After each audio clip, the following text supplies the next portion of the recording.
Welcome to the Money Collective podcast. We're here to uplift your financial well-being. Your hosts are me, Mel Pierce, and Darlene Yu.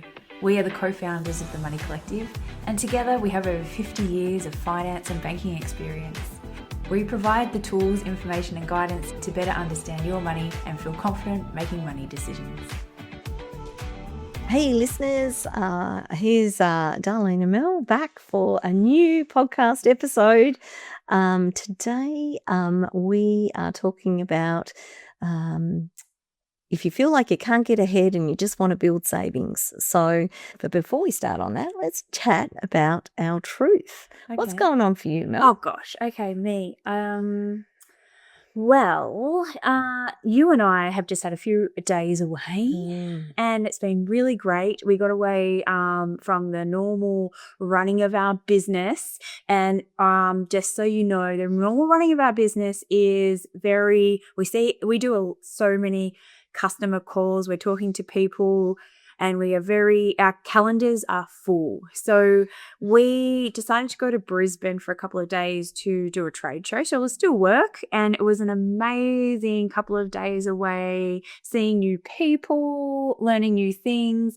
And it was a great opportunity for you and me to get our heads into like a new space, way of thinking, and elevated. So it was amazing coming back and going, oh my gosh, all the new ideas, and we're on a bit of a high. And then we got back in last night and I started, on that buzz. I'm at home with my family, and then the actual example is I'm sitting there, it's the middle of winter, and I've been thinking this for a while, and I said, my son and my husband were in the lounge room, and I said, do we have underfloor insulation? I was pretty sure of the answer. The answer's no, by the way, do not.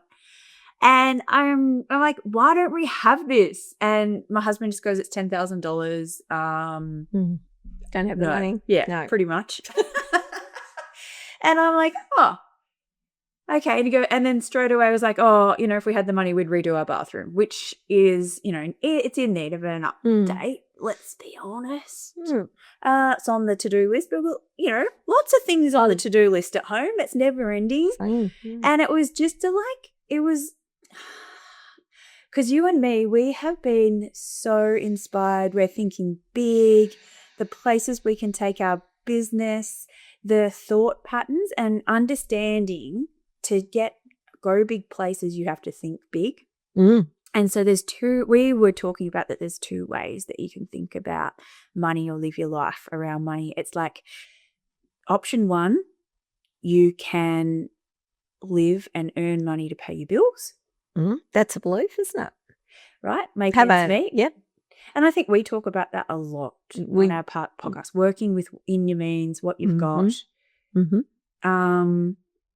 Or there you can work to create something bigger, right? So a totally different mindset of what you're trying to achieve.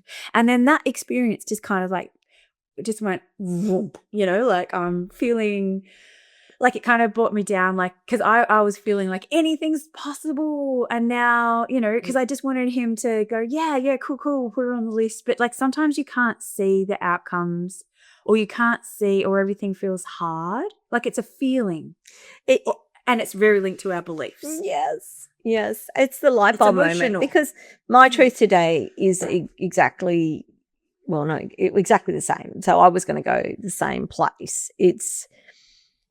It's actually how strong our belief systems are ruling our outcomes, or, in what Mel and I are talking about, is keeping us small. Because if we think small and that similar belief, then we are. And small's not bad. I just want to say that. But it depends on what you want and what your vision is for your life. Yeah. So our vision is to, be known as the financial well-being. We are financial well-being. That's what we're talking about when we're away, right? That right? down as a statement. We are financial well-being. We're doing this in a very different way, and we want the world to know about it, so we can uplift financial well-being and actually move the dial and help people make change. And to do that, if we are a small business with those small thinking around what's possible, that's all that's possible. That's right. So that's the point. You will act the way that you believe. Right. So, and I felt the same. I come home last night and I even heard it in my language. So we're up there thinking, I thought, right, we're going to read some books on it. We got some mindset books we're reading, and it all makes so much sense. I feel like I've had a light bulb go off, which is fabulous. And the light bulb is the disconnect about, I've like always wanted it, but saying it and believing it are two different things, or what's holding you back. And what's holding you back is that thinking at home. And I was the same even this morning. We were talking about I'd like a new bedroom suite and replace the carpets. And I said, that one came up for me a month ago. Do you know what my response was? We were just chatting with my mum's over at the moment, and Lily, my daughter, and Dennis was sitting there. And I said, well, we've got the time and money. Yeah. And then like I was replaying that, you know, in my head. And it wasn't, can I just ask, like when you said you would like those things and it's maybe time for an update. Yep. Were you expecting it to happen this weekend? No. Or like the update of the stuff. So, because when those things happen to me, it's not like I'm saying I want underfloor insulation next month. Yeah. But it's like, can we, it's the approach of it. If we know that if it's a priority for the family or things like that, it might be on the to-do list or it might go in there and then you might feel inspired and then you're more likely to do it, right? Right. Oh, yeah, haven't done that. Instead of the knock down, no, can't, doesn't fit in the budget. That's how it felt, right? And then it's just like, we'll knock that one down. Don't even think the thoughts. Yeah. But if you don't think the thoughts, you've got nowhere to go. Yeah. Right. Or even in that belief, when I said that when we've got time and money, that my belief is that it's just not going to happen anytime soon. Right? Oh, yeah. But that's a belief. Yeah. Like it doesn't, if it was high enough priority and we really wanted to do it and you focused on it and you went for it, it would happen. That's right. And so you come up against other people's beliefs a million times a day. Well, not a million times, but yes, you do. In your lifetime you do. It's constant, right? And it's how we navigate and we're trying to protect other people's feelings. It's a very emotional way of living your life. And we carry that with us. Right. Yeah. Instead of just it being a factor, a figure, or a comment, or a this or a that, or a yes or a no, or how we're going to plan for it. That's it.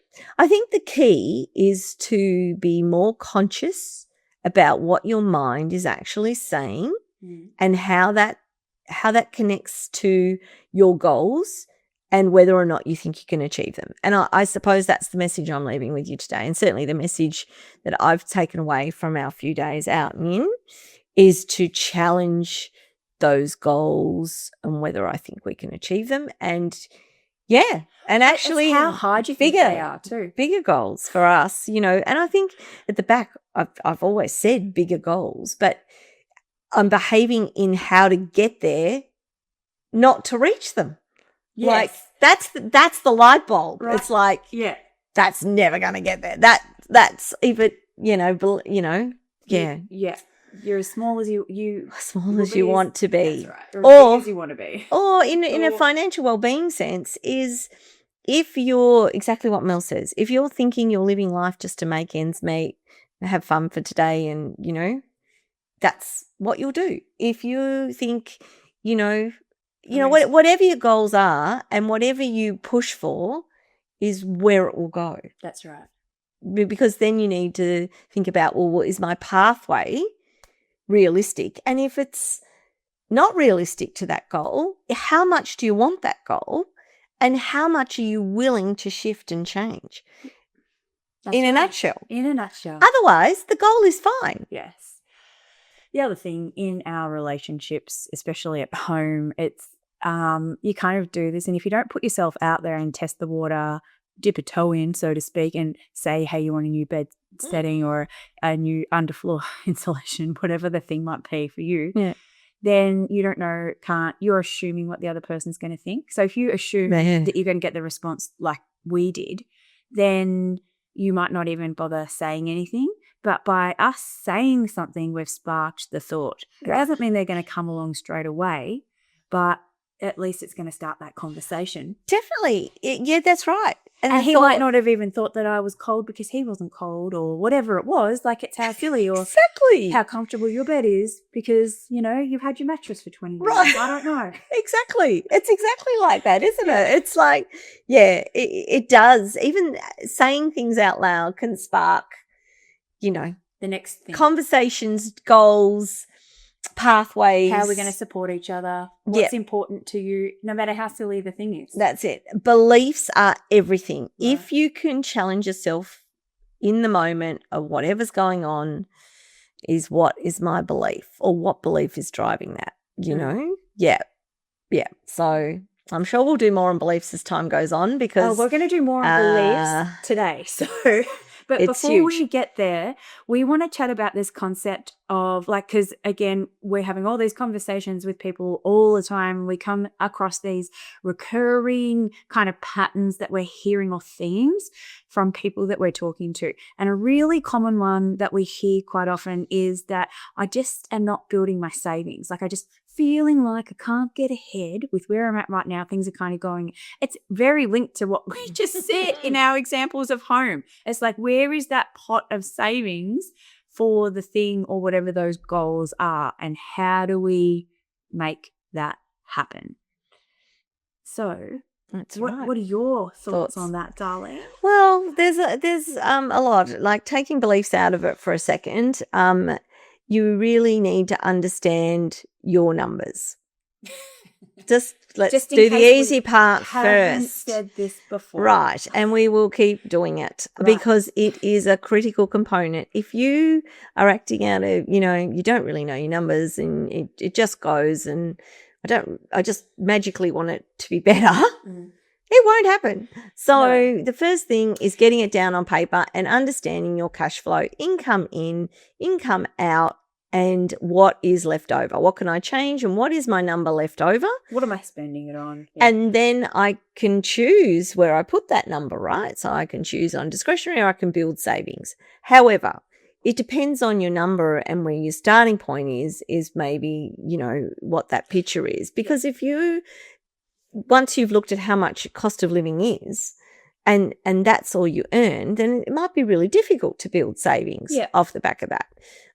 In the current, if I keep going exactly the way I am, it might be really difficult. You might find when you do that exercise and, you know, you might have lots of money left over, but it's, you know, you haven't got purpose for that money. Oh, yes. So understanding that picture first, and what levers you've got to pull. Yeah, with all your money. I just want to, that makes me think though, like, how does this even start though? Like, if we're in this kind of pattern where we're kind of doing life, but the savings aren't happening, like that's a feeling and it can make you feel not great. Also, we talk about money personalities quite a lot. And so I would say that this is probably linked to the spender personality, possibly more so. If taking out like what you just said about the financial position, right? Because it could be just linked that there's no money left over in the financial position, which means there's no opportunity to save. And you might be doing the very best you can do. Because you've got limited income, which is taken up by your living costs, or it could be a debt that you're paying off, which is eating into some of your money. So we're paying off debt instead of savings, right? So the money's kind of allocated for, which means there's not much left over. Or if there's anything left over, it might be able to be saved, but it might be used also for an emergency. So it comes and goes, right? But what we're talking about is if there's opportunity to be saving and it's not happening is the where we want to be changing the dial. Right. And so when there's opportunity to save but it's still not happening, could be linked to your innate money personality. Yeah. And the one that comes up is the spender. And the spender is somebody who is usually a very generous person, loves living life, is out and about, you know, buying things at the shops. If you've got kids, they might be in tow and, Mum, can I have this? Or Dad, can I have this? Yep, no worries. We'll stop for lunch. And they're really enjoying the everyday, right? Happy to go out for coffees with friends and more invested in those type of relationships and how we experience life, and then that comes with a feeling of guilt that I'm not saving. Oh my God. And the deeper you get into this without changing behaviors, the more of that guilt and shame. And then we close down and we don't talk about our money, and we can't have the underfloor installation because we just can't, the feeling. So yes, if you're that, then and you know deep down that there's opportunity to be saving, but you're missing that opportunity. Well, your values actually might be in conflict, and we like your own values in conflict with each other. Of course, yeah. So because it might, and this happens because the way we actually manage money changes depending on actually external circumstances as well, right? So if interest rates have gone up and cost of living's gone up and it costs more to live than we used to, drop a day of work, whatever, things have got to change, right? Because what we always did is not maybe getting you the results that you used to get. Yeah. So your values might be in conflict. So you might want to, really have great relationships and give and, and that is who you are innately, maybe if you're a spender. But you might also have a value of safety and security. And most of us probably do at some level. Of course. And what I see in a lot of the calls we do, where people get really worried and really nervous, is they might have had some savings even. Yes. And now the savings are dwindling. Yes. Because of those things I was talking about in our environment right now is around cost of living increases.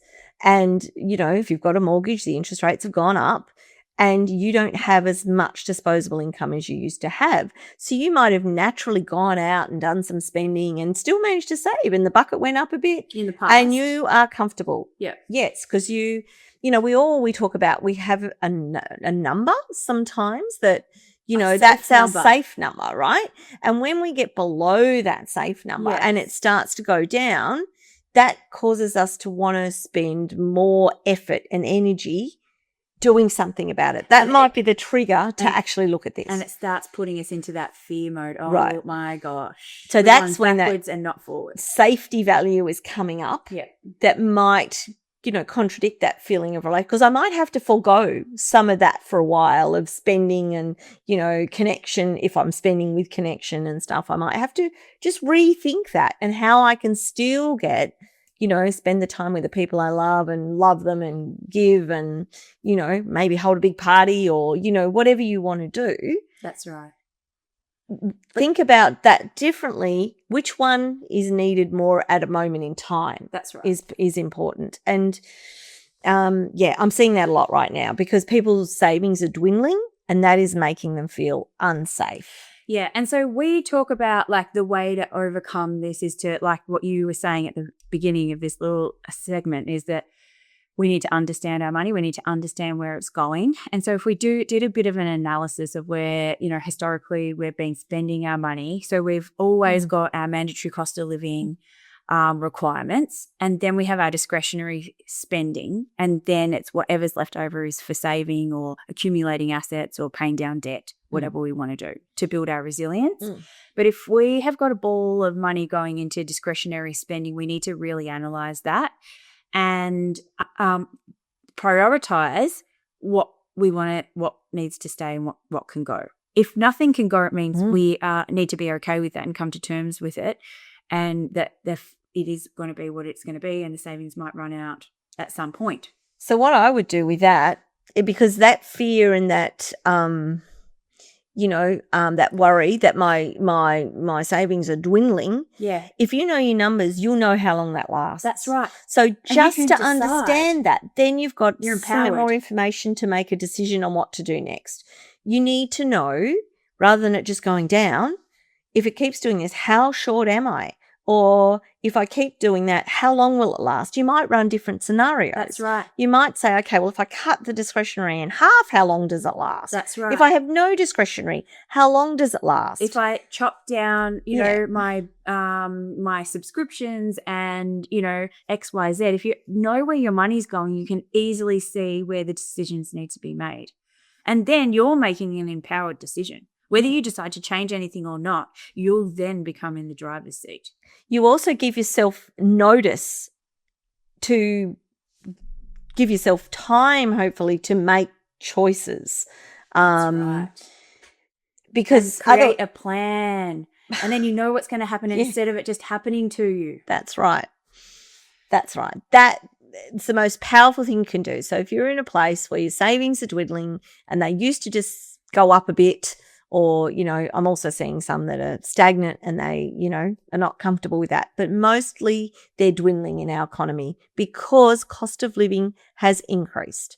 So that is just a mathematical equation. And the other thing is we need to link our savings to a goal, right? So this is where, like, I haven't got a goal for insulation and you haven't got a goal fund for your bed, right? So the money hasn't been allocated. No, it's not. You haven't been on the same page with Dennis. I haven't been on the same page with Percy. We've got a million priorities. We need to decide on what it is that we're saving for or whatever. And I was going to say, it creates motivation. And then you're like, well, hey, yeah, we can let go of X, Y, Z because these things are more important. Well, you need the burning platform, because if you've got to cut down discretionary to make this bit work and, you know, and keep that number where it is, if that's your emergency number or whatever, it's got to be a burning enough platform. So, yeah, even if there's a little bit left over above the emergency and there's a goal, but it might take you longer, you know, you've got to have a reason, is what I'm saying. You need a reason, and it might be just safety, or it might be emergency fund. Emergency, or it might be what is the goal, and knowing how long the goal is going to take to actually be okay to shift the money from discretionary to That's right. So, for example, if your goal is I'm going to pay my home loan off in 10 years, but that's not realistic because you haven't done the numbers and put it in a calculator to understand whether you've got that surplus cash flow to hit that goal, and then you don't achieve it because you can't see it happening, we can give up on our goals and go, I'm bad with money, I'm useless, and then we're all back in our head. So we need to sense check the realistic nature of these goals. And what is achievable, because it might not be that I can pay my home loan off in 10 years, but I can pay it off in 22 or whatever it is, or do you know what I mean? And then you know you're on track. You know in yourself that you're doing the best that you can, and you're allocating your money to the things that you most want to. That's right. That's it. That's it. Done enough for today. But hopefully, you know, just check your numbers, you know, and do some scenarios. How long is that money going to last if it's dwindling? And or how much extra can I put in the bucket? And the last lever that we always say to look at is your income. You know, look at all the other things first. Yes. Where's the money going? You know, what are the goals? You know, and then the very last lever is, you know, income. That's right. And your skills. Work with what you you've want got to do first. with that. Optimize what you have first, and then if you're able to achieve more income, have a plan for that too. Yeah. And that feels so much more empowering than chained to a job, right? Just to go down that path for a minute, because depending on whether you like your job or not, or what you do for money. But, you know, again, I see people that they're just going out and getting second jobs, right? So maybe they've got a full-time day-to-day job and they're going to be an Uber driver at night just to bring in that extra money to keep everything else the same. Because you might just be, keeping everybody happy, or instead of like changing something else. You've got less time. You've got less time with the people you love. So going straight to income is not always the answer. It is good to understand the picture. And as Mel said, optimize the rest first, and then, you know, look at the quadrant if you need to of income. Change. So now our educational segment today is our view on why your money story shapes your behavior. Yeah. So we just love like the TMC view of, like, in finance, people will say, hey, what do you think about this? What's the right thing to do with your credit card? And we're like, we are pretty strong on our TMC view of things. And so that's the one that we wanted to talk about today, is just our beliefs and what we call our money story quite often. It's actually very, what I want to touch back on is our truth. So we talked about our, truth and what we believe to be true, or what we can have or what we can't have, is really linked to our belief system. But that belief system is ultimately starts from our very young childhood and the experiences and how we grew up with money, which is our money story, right? And so if, there might be all sorts of beliefs that has come out of your years of money story that is actually driving your position today. Yes. Do we want to talk about our own money stories and beliefs and behaviors? Yeah. I think that's a good place to start. I'm going to go first. Okay. So when I was growing up, I felt like we could spend whatever we had, like as a family unit, and that fluctuated from time to time. So when my dad, he worked in a bank and he was the bank manager, I felt like he was on quite good money compared to maybe my friends. And when I was halfway through primary school, my mum had educated or gone to university and then started working as a nurse doing shift work. And then at about the same time, my dad started, so when mum was working full-time, he then went and started his own business doing mortgage broking. And that, in mortgage broking, it's a little bit, you see highs and lows in that money-wise, and we could tell, like, when he was doing really well, we could do things. I remember he had this money jar, like it was a money drawer, and it was full of gold coins. He would save his gold coins, and I'm pretty sure we never said, like, I was stealing from that little money jar drawer, and I'm sure he knew. I think so. If we ever needed money for things, we had money. Drawer. But my other friends didn't. They thought I always had a pocket full of gold coins to do whatever I wanted with, and we always had, like really nice clothes and. But then sometimes, so we came across as like we had lots of things and we had a nice house and things like that. I want to ask you a question. Yeah. Do you think when that view of that, in from an external point of view, that you're accepted more? Well, never thought that. I never thought that. But all I remember is, like, I had a best friend and she goes, "You always get everything." Like, when it came to Christmas. But they were envious of you. Envious. My best friend, she was like, "Oh, I wanted that." I remember saying, "We got a PlayStation." I'm like, "I didn't even want a PlayStation." She goes, "That's all I wanted and you got it. You always get what I wanted." So I knew that there was comparison. And then I also knew that sometimes we didn't have a lot of money, but then people thought we did, but then we couldn't do things. And I was like really confused about that, because it was never consistent.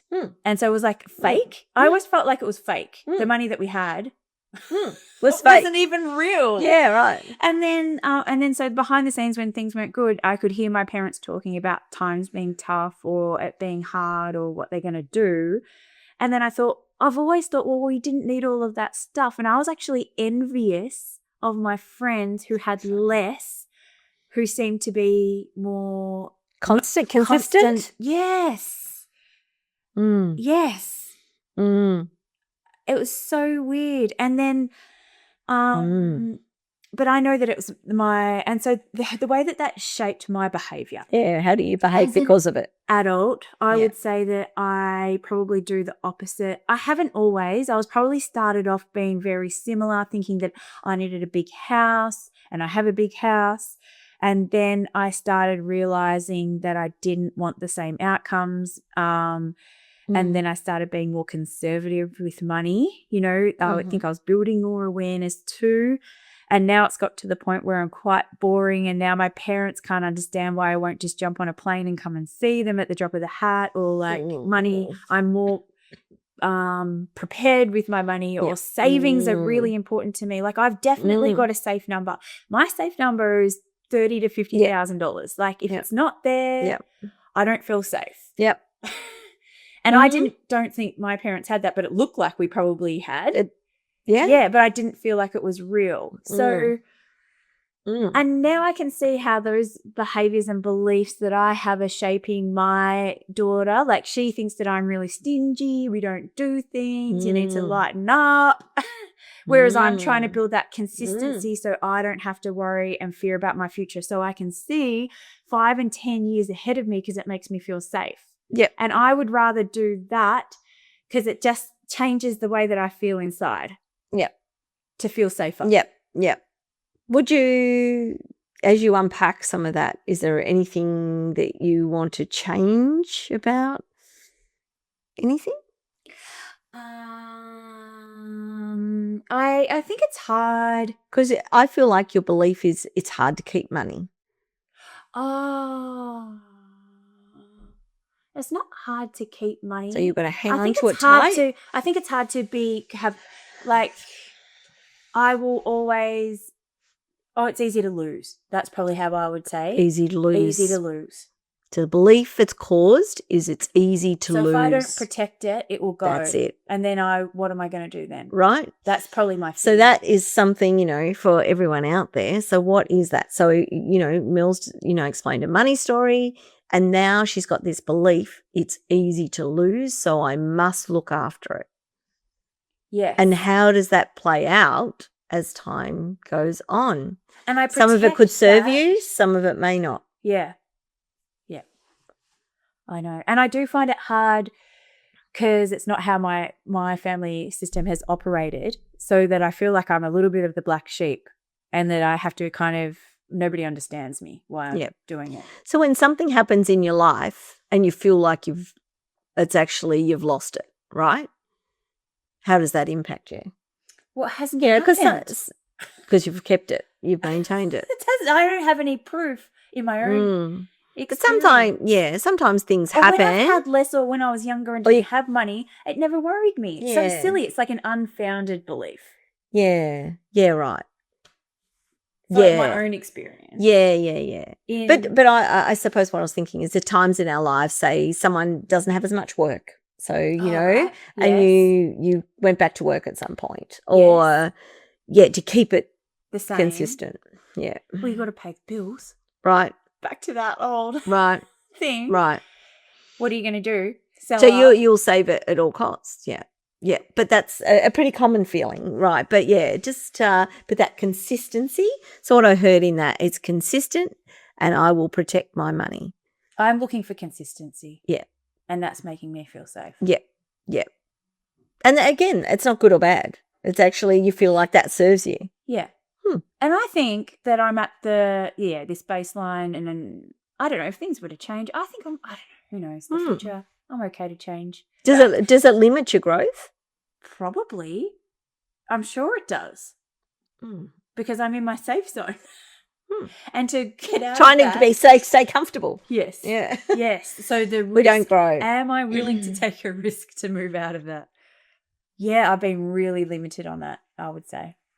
There's always, and the point is, I guess I raise that because there'll be good things, maybe, it's not balanced. Sometimes there'll be more good than, or what you view as more good than bad or more bad than good, but it is what it is. You can't, but it will be playing out how you live today. It's about our safety and our fears. That's right. The gold in it is to really spend time in your money story and unpack it, because understanding that, like, what it's caused me to do, this is what it was, this is the belief system it's generated in me, and this is how I live because of it. Is this bit serves me, this bit does not, because you've got a choice what to drop and what to keep. I've talked about this many times before, but journaling has helped me, and I'm sure it's an ongoing, there's layers and layers and layers of depth that you can keep going. I'm sure it's not all done and dusted. If we keep challenging ourselves on these things, we'll learn more and more about ourselves all the time, and then how that is how those beliefs are why we live the way we do, because of those beliefs. That is everything. That is actually what I've really, those light bulb moments that I'm unpacking now, definitely even more to another deep level over the last few days. So, my money story, and I don't know whether we've got time. I'll try and do the quick version.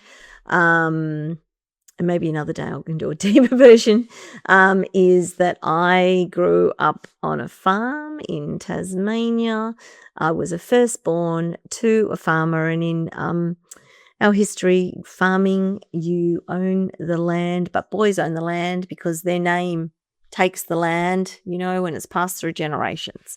I was a girl, obviously, and even though I was firstborn, that is not how it rolled. And I have a brother who's 4 years younger, and it was to be left to that. So it's all about land, inheritance, things like that. But what that caused me to do from a very young age, even though I didn't realize it till I started journaling in the last couple of years, is all those beliefs. Now, the first belief is women are less than men, and I don't agree with that. I have a very strong belief of equality, but I've spent my life trying to prove that. And it all stems from there. And what I mean by that, I've bought family property next door. I've invested. I do money for life. I've been trying to be seen in my dad's eyes as being equal as a human, and trying to, not be seen through gender. So that is massive. So that belief, that, equality is really important, but the feeling of it's lesser. If you are female, you are lesser, and fighting to be equal. The belief in everything that I do. drove the behaviour. The belief that you were lesser drove the behaviour to show you that I'm not. That's right. Yep. So no matter what I do, I've always worked. So how does that played out? I have always worked. Because if I unpack that, because generally, and definitely not from a negative point of view, in our society, women are the primary caregivers. And I believed if you're the primary caregiver and you are not earning money in your family. That was supposed to be your role, Darlene, as a woman. You were just meant to be the primary caregiver. Right. And I'll show you that I do not have to play and that role. is a lesser role. So in my belief was that's a lesser role. Yeah. So no. I will work. I will, climb the like corporate a ladder. Service role to the man so that he can do the things. Right. I'm sure all men don't think that. And actually, it shouldn't be the belief in our society. All just belief systems, right. Whether they're right or wrong.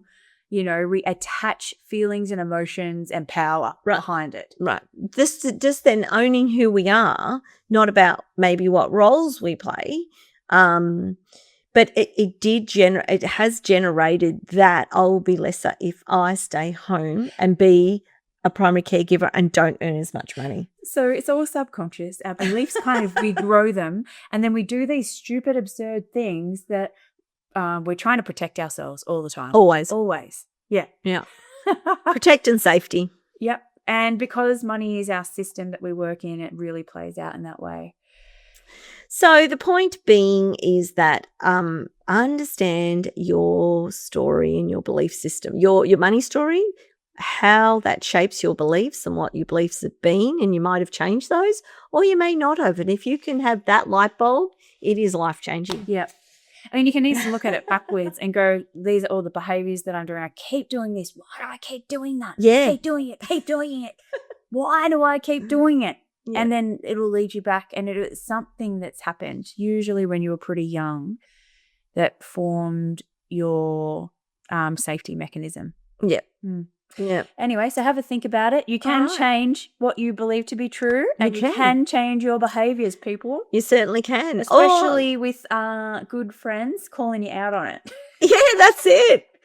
Yeah, that's right. And maybe, actually I love that because, pay it forward. If this has resonated with you, talk and share that story with somebody else because, a lot of this sits in our subconscious and we're not even aware. So, And there's no right and wrong. We're all going somewhere. Yeah. So who knows why? Share. Start talking about it. This is the thing with money. And we're very, very strong. The way to break down the ego, the stigma money has, the guilt and the shame money has, is that we normalize it. And that just means starting to talk about it in a very informational, matter-of-fact way. Yeah. And then, maybe it won't hold as much power in our society. Mm-hmm. There's a dream. Love it.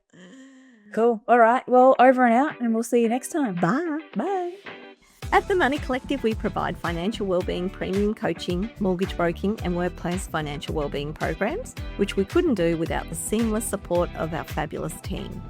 If you'd like to find out more, head to themoneycollective.com.au or our socials to take action and engage our services. In our Facebook group, join the conversation and help us break down the taboo around money. All content in this podcast is for educational purposes only and is general in nature. For tailored personal advice, please seek out a professional.